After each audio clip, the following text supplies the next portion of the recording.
अहंकार से बचकर रहिए। महाविष्णु के निवास स्थान वैकुंठ के द्वारपाल जय और विजय हैं। एक बार महान सनक और उनके साथी संत महाविष्णु से मिलने आए। अहंकार के कारण इन ऋषियों की महानता से अवगत होते हुए भी द्वारपालों ने उन्हें वैकुंठ में प्रवेश करने से रोक दिया। ऋषियों ने क्रोध में आकर जय और विजय को शाप दिया, तुम इस पवित्र स्थान पर रहने के लिए अयोग्य हो, राक्षसों के रूप में पृथ्वी पर जन्म लो। तब महाविष्णु वहां स्वयं प्रकट हुए और जय और विजय को 2 विकल्प दिए। या तो 3 जन्मों के लिए विष्णु के जन्म जाट शत्रु के रूप में जन्म लेना, या 7 जन्मों के लिए उनके मित्र के रूप में। उन्होंने उत्सुकता से पहला विकल्प चुना ताकि वे शीघ्र ही वैकुंठ लौट सकें। विष्णु ने अब ऋषियों को संबोधित किया क्योंकि वह उनका ज्ञानोदय कराना चाहते थे। हंसते हुए उन्होंने टिप्पणी की, ये जय और विजय की अत्यधिक अनुपयुक्तता है कि आपके समान ऋषियों को द्वार पर रोक दिया, जो कि जितेंद्रिय के रूप में जाने जाते हैं और क्रोध पर नियंत्रण के लिए प्रतिष्ठित हैं। मैं व्यक्तिगत रूप से उनकी गलती के लिए क्षमा मांगता हूँ। तुरंत ही ऋषियों ने विष्णु के सहायकों के साथ अपने क्रोध पर नियंत्रण न रखने की अपनी मूर्खता को समझा। यह भारतीय पौराणिक कथाओं के छात्रों के लिए एक प्रसिद्ध कहानी है। कई लोग ये निष्कर्ष निकाल सकते हैं कि जय और विजय का वैकुंठ लौटने का आग्रह समझ में आता है क्योंकि वे अपने प्रभु महाविष्णु से अलग होने में असमर्थ थे। श्रीरंग महागुरु ने इस कथा को सुंदर विधान से समझाया है। जब जय विजय ने 2 विकल्पों का सामना किया, शत्रु या मित्र बनने के लिए, और पूर्व को चुना, तो इसका कारण ये था कि शाप पहले से ही फल देने लगा था। इस प्रकार इस विकल्प के प्रति उनकी बुद्धि चली।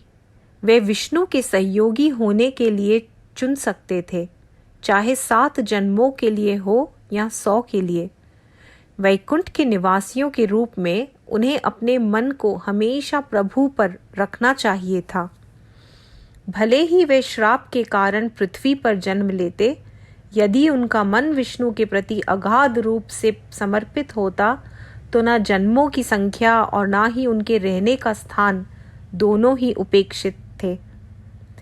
वह इस सरल सिद्धांत को ही समझ नहीं पाए।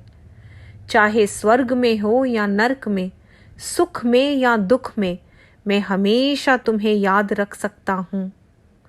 इस प्रकार प्रार्थना करना भारतीय संस्कृति की प्रमुखता है। जय और विजय का प्रसंग सम्यक रूप से यह दर्शाता है कि कैसे एक महान भक्त भी अगर प्रसिद्धि या स्थान के लिए एक लालसा विकसित करता है या इस प्रकार के अन्य स्वार्थों से युक्त होता है, तो जीवन में अपने अंतिम उद्देश्य को भूल सकता है। अगर भगवान विष्णु के सेवादारों के साथ भी ऐसा हो सकता है, तो हम में से बाकी लोगों की क्या बात है। यही कारण है कि बड़ों ने चेतावनी दी, प्रत्यहम प्रत्यय वेक्षेत नरश्चरितमात्मनः किं नु मे पशुभिस्तुल्यं किं नु सत्पुरुषैरिति। एक मनुष्य को प्रतिदिन आत्मनिरीक्षण करना चाहिए कि क्या मैं जानवर की तरह व्यवहार कर रहा हूँ या एक महान व्यक्ति की तरह। पशु केवल स्वाभाविक प्रवृत्ति पर कार्य करते हैं। एक पशु ही है जो जीवन के अंत तक अपनी मूल प्रवृत्ति के अनुसार जीवन व्यतीत करता है, परंतु एक मनुष्य ही है जो अपने विवेक से जीवन के परम लक्ष्य अथवा मोक्ष का जीवन चलाकर उसको सार्थक कर सकता है। इसी कारण के लिए हमें अपना वातावरण, संगत इत्यादियों को अपने लक्ष्य के अनुकूल रखकर गलत विषयों से अपने आप को बचाकर अपने विवेक के साधन से गलतियां सुधारते हुए अपने लक्ष्य की ओर बढ़कर जीवन को सार्थक बनाना चाहिए।